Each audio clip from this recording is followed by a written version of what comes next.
similarly to the magic that you just performed in front of our own eyes, where you brought back a conversation from four conversations ago, bringing Siona into the fore and bringing the voice of the Isha Kushit, where actually in your presentation, you came to a beautiful revelation where the healing mechanism for the Mitzora is through the tzipor. And the healing mechanism perhaps for Miriam is also through tzipora, that bring interweaving these conversations intertextually, and even in this own presentation that we have today, going back earlier, is exactly the magic that is about to be performed before your own eyes with Richard Mcbee and Rabbanit Aliza Sperling, where they weave the entire book of Sefer Bereshit. We just started it today, and yet we're about to finish it in the same day because of the incredible correspondence that Rabbanit Aliza and Richard had with one another, and the way that they really looked at the text with a deep and profound lens. Before we get to their presentation, I just want to introduce Rabbanit Aliza Sperling, teaches Talmud at the Maharat Yeshivat Chovevei Torah Beit Midrash program. She's also the director of Her Torah, an innovative women's Torah study and community program that brings women across the Jewish world together to learn from and with one another. Rabbanit Aliza received smicha from Yeshivat Maharat and a JD from NYU Law School. Richard Mcbee is a painter of biblical subject matter and writer on Jewish art. From 2000 until 2014, he wrote about the Jewish arts for the Jewish press and continues to exhibit paintings, lecture, and curate Jewish art exhibitions. He is a founding member of the Jewish Art Salon. His essay, Contemporary Jewish Art, The Challenge, was published in the 2014 journal of Yeshivat Chovevei Torah. He has been cited in Matthew Bagel's Jewish Art in America and featured in full review of his Akedah paintings in Ars Judaica. His work is also featured Tradition and Transformation, 3 Millennia of Jewish Art and Architecture by Ori Soltis. His website, Richard Mcbee, exhibits over 300 of his artworks and 250 of his Jewish art reviews. Without further ado, Rabbanit Aliza Sperling and Richard Mcbee, the floor is yours. Thank you so much, Tavir. Let's see, I will get the speaker on. Good. Well, first of all, thank you and the Amen Institute for this tremendous presentation and for putting us all together, making a shidduch of so many artists and so many rabbinic voices. It needs to keep on going, really. Aliza emailed me earlier, texted me and said I should start, so that's the reason why I'm starting.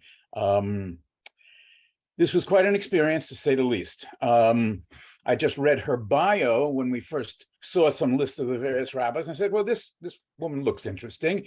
It turned out that we were such a perfect fit because I've been working with these subjects probably, I don't know, probably well over 30 years, doing a lot of research. I wrote a paper on this subject in 2004 called The Rabbis and Uppity Women.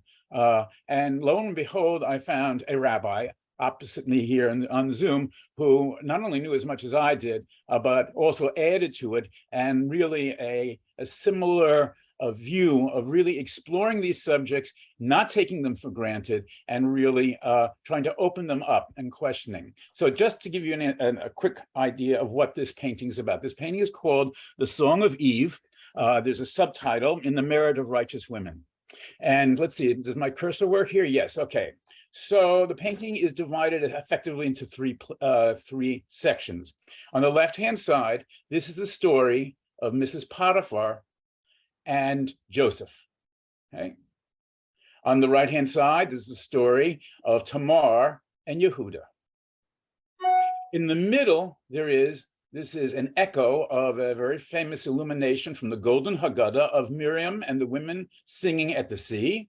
And behind them, there is Eve giving Adam the forbidden fruit, the fig. So we start with Mrs. Potiphar. Midrashic, and by the way, almost all of these things that I'm telling you that I'm interpreting here visually are very frequently found in very extensive midrashim all over the place. Anyway, the first one here is Mrs. Potiphar. She's having a dream. What is her dream? She dreams that somehow she will have a family with Joseph. Very unusual dream, prophetic dream, though. Wait till you see what happens. Now she sees him in this image. She sees him as a handsome young man, and she's taken with him. She's sexually aroused. She wants him. He comes into the house. He is, of course, her husband's best man around the house, and in fact, she tries to seduce him. And the midrashim go extensive midrashim where basically he almost succumbs. Almost totally succumbs. And in fact, you see in this one, he's on top of her. She's just dying for this. And what does he see? He sees, as Aliza told me, he actually sees an image. First, one midrash says of his father, but Aliza found a midrash that says he saw an image of his mother. Again, the power of a woman in this relationship. Here's the classic down here, the classic scene of him trying to flee Mrs. Potiphar, in which she grabs his cloak. We all know that. That's simply from the text. Now, the next one down here is a little bit more difficult because, again, they have a midrash that tries to deal with what happens to Dinah's child. Dinah is raped. And she has, of course, almost with all sexual encounters in the Torah, there is a child. What happens to the child? The child is sent down to Egypt to get away from the brothers who want to kill the child because the evidence of the disgrace of their sister. And that child's name is Asnat, and Asnat ends up being adopted by Mr. and Mrs. Potiphar. So Asnat, it ends up being Joseph's wife. I'm going to very quickly go through this. Over here, this is finally the cross blessing in which essentially Asnat is overseeing, this is my midrash, is overseeing Jacob crossing his hands and choosing which son to bless, which will go forward. And standing here again is Mrs. Potiphar. Again, not in the text. This last scene over here is I'm blanking on it right now, is Pharaoh's daughter, Batya, daughter of God. Batya is jumping into the Nile to save Moses. We don't have time to go through all of these, but this is the story of Tamar, who effectively seduces her father-in-law when she's not allowed to marry his sons because of things that happened to previous husbands, and she seduces him on the roadside, gets pregnant, is about to be executed, and then she says, this is the staff of the man who made me pregnant. And she therefore has then twins. Those twins are the ancestors of David, King David Hamelech, and who of course becomes the progenitor of the Messiah. All of this is about the role of women in the Torah. All these midrashim are pushing towards to show that women have an extremely important role. In fact, I call them the engines of the Torah narratives. They drive the narratives forward. And just as here in the middle, we have the Miriam and the women singing and echoing Moses' song at the sea, but their own song, so too they are taking a generative role as we come out of the sea and in towards Sinai. But where does it all start? It all starts with Eve. Eve has yes, she's tricked, but she has the courage to actually go against what God said, take the fruit, and what happens? By feeding it to Adam and both of them eating it, they become self-conscious. This is the beginning of humanity. We are self-conscious human beings. In Eden, we were children. Or actually, my rabbi just said that we were like pets, God's pets in his garden. But we're not, we're human beings. And it's Eve that gave us that self-consciousness and that gave us the power to make these kinds of decisions, even sometimes in transgression. So I've spoken much too much. Lisa? Thank you so much, Dvir, for putting us together. It really was an amazing collaboration with Richard. I enjoyed it so much. And really, as you could see, each one of these squares could have been a whole painting in terms of all the work that Richard did in terms of thinking about it and working on it. It was really a pleasure to work with you. The one thing that I want to mention is that as a teacher, this collaboration with Richard and also with Melanie was really interesting for me, because you both kept telling me to think in images. And I don't think in images, I think in text. And the idea of thinking about something through the lens of an image was really new to me. And I was just thinking about that today. If you look at Richard's painting on the left, the second from the top, right, you see that for Joseph, it really all comes down to an image, right? He looks at the painting, not the painting, he looks at the image of either his father or his mother. Here we chose to say that it was his mother. There's a midrash that says that it was his mother whose image he saw. And that changes everything for him, right? It's the power of seeing that visual representation that impacted him in a way that all of his thoughts and theories couldn't have impacted him.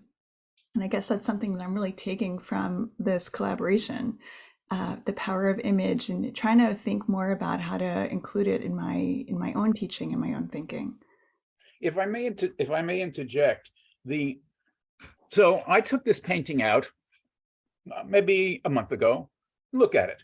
Okay, and I like the painting. This painting was painted in, I believe, 5 to 6 weeks. I do not paint that fast, but I had to do it because of our timetable. I looked at the painting. I said, you know what? Okay, I need to make this more. I need to make, as just you said, each one of these side images, I need to really develop them and really dig into the subject and make them more visually powerful. So what I'm doing now, actually, and the same thing with the center image. Okay, all of this was, quote, done standing on one foot. So what I'm doing now is I'm making a proposal for the Memorial Foundation for Jewish Culture, a proposal for a grant to take these paintings, turn them into 3 large paintings, in which all these subjects will be developed more, still in relationship to one another, but really try to get more out of them. And so that those images are stronger and you're able to see them clearer as also as individual images. So you're right. It's when you have to think in images, and like I say, when we painted this, as it were, I didn't think about doing another painting after it. Now I'm launching on a whole other project in which it will be 3 large paintings. Again, same format generally, but hopefully richer. I guess I wonder, Richard, which one is your favorite image that you painted? Now that we've come back to it after a while, which one draws you in the most? Okay, it was the last image I did, and that was of Eve giving Adam the fig. Many of these images are taken from previous paintings I've done over the last 30 years on these subjects. Like I said, I've done a lot of this work before, but that one of Eve giving the fig to Adam, I'd never done.